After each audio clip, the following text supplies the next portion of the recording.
La Banque de réserve d'Australie a laissé les taux d'intérêt inchangés à leur plus bas record de 2% juste après sa réunion de juillet. Vayan Lei me rejoint par téléphone pour discuter. Vayan, le dollar australien affaibli a facilité la prise de décision à l'administration de la Banque de réserve. La RBA visait depuis longtemps le taux de change de 0,75 $ et elle a finalement réalisé son vœu ce lundi. Glenn Stevens a déclaré que des taux d'intérêt bas étaient absolument nécessaires pour stimuler l'économie qui opère à un taux inférieur à la moyenne en long terme. Trouvez-vous que la Banque de réserve d'Australie ait adopté une politique correcte ? Oui, je crois que la RBA fait tout son possible afin de stimuler l'économie en rabaissant les taux à leur plus bas historique, surtout vu le contexte économique actuel et le fait que le gouvernement du pays ne brûle pas d'envie de mettre en œuvre des mesures de relance budgétaire expansionnistes. Comme cela a été prouvé en pratique par plusieurs économies, les taux d'intérêt sont un outil assez aveugle dans la lutte contre certains problèmes économiques et il faut attendre un bon moment avant qu'ils puissent influencer l'activité économique réelle. Cependant, nous voyons déjà certains signes de ce que les taux d'intérêt plus bas contribuent à l'amélioration de la confiance et des conditions du marché. Alors oui, cela m'amène à croire que la baisse des taux d'intérêt a vraiment porté ses fruits et que la RBA a pris une bonne décision. La banque a réduit les taux à 2 reprises jusqu'à présent. Cependant, elle s'oppose à la nécessité de les rabaisser davantage malgré un faible taux d'inflation et un taux de chômage élevé. Ce sont des facteurs internes. Pourtant, la situation sur le marché boursier de la Chine a-t-elle joué un rôle quelconque dans la prise de cette décision ? La Chine joue toujours un rôle très important pour la RBA lorsque cette dernière s'apprête à intervenir sur le marché des changes. Cependant, si vous faites référence à un phénomène très spécifique que nous observons sur le marché boursier chinois en ce moment, notamment la forte correction boursière qui a commencé il y a 2 semaines, à mon avis, il est encore trop tôt de la prendre en considération pour la RBA.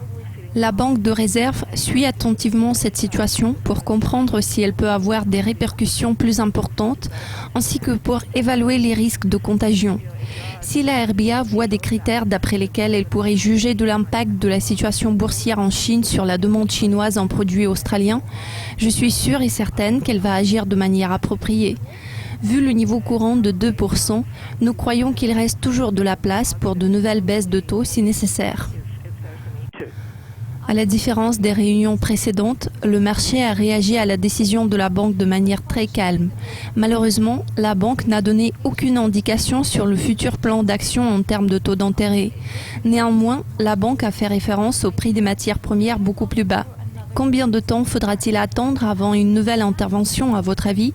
Vu l'état de choses actuel, croyez-vous qu'il s'agisse d'une hausse ou d'une baisse ?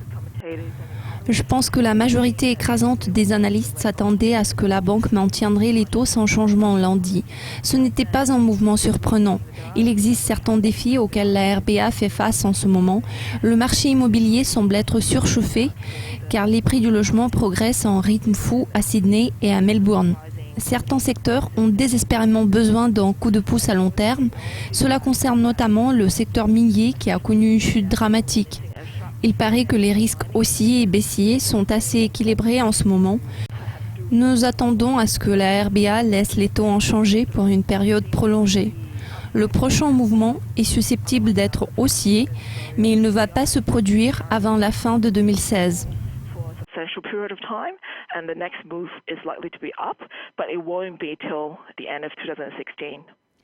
Aujourd'hui est un jour important pour les traders du dollar australien car on apprendra les données sur l'emploi. Les chiffres du mois dernier ont dépassé toutes les attentes. Pourtant, était-ce un résultat passager ou bien peut-on espérer voir une tendance à l'amélioration ? L'augmentation de 42 000 emplois enregistrés le mois dernier a été assez surprenante. Pourtant, il faut garder à l'esprit que ce sont des données mensuelles qui ont tendance à être très volatiles. En règle générale, nous n'y accordons pas beaucoup de poids.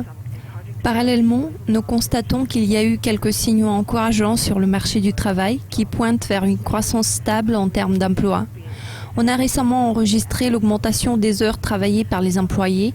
Les enquêtes économiques suggèrent une augmentation stable de 16 000 emplois par mois, ce qui est tout à fait suffisant pour empêcher la progression du taux de chômage courant. Cependant, il est à noter que certains problèmes existants sur le marché du travail devraient être résolus afin de stimuler la vraie reprise sur le marché de l'emploi.